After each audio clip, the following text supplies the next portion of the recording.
Let's talk about Botox and fillers. So first of all, they're hydrophilic. I think that's the right word. That means it matches the collagen in your skin, and that's really terrific. But the downside of that, there's always going to be a little bit left over, even with the best injectors, and that's why you see puffy face everywhere. The second problem is that you're using a needle. So you have needle sticks. Yesterday I was talking to Danielle in the office. She says, you ever notice people have purple lines here? Some of those people, it's because they've had too many needle sticks. It's almost like a scar. And whenever you're doing fillers, there's always the danger of hitting a capillary. So everything we do, not only non-surgical, non-invasive, you can walk out of our office and go straight on camera. So and at the very least, I'm not saying you shouldn't go touch up a little. I mean, hey, hell, maybe I'll go do it, get a drop of Botox and get rid of all this.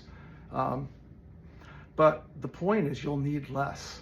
So if you do things like the M-face, thermage, tighten the skin and everything, you'll save money on Botox and fillers, and you'll need less, and you'll have less of that situation where you see the puffy face, because there is a little bit of filler left over, because it's the same substance as your collagen. It will remain there. So there's that too. It's funny, I had an argument with someone that I coach with, so to speak, and she said, how much is a non-surgical facelift? I said, 10 grand. I said, so it is kind of on the high side. She said, how much is Botox and fillers? I said, well, people usually spend a couple $1,000, $3, $4, whatever, and they do it twice a year. So she says, I mean, how long is your non-surgical facelift? I said, well, people come in and do it maybe every 18 months, 2 years.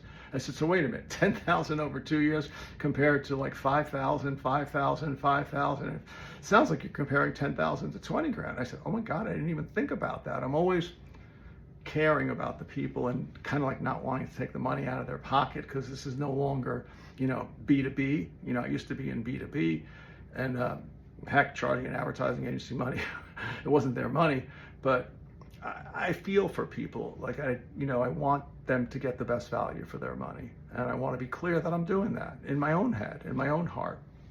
So that's it for number 2.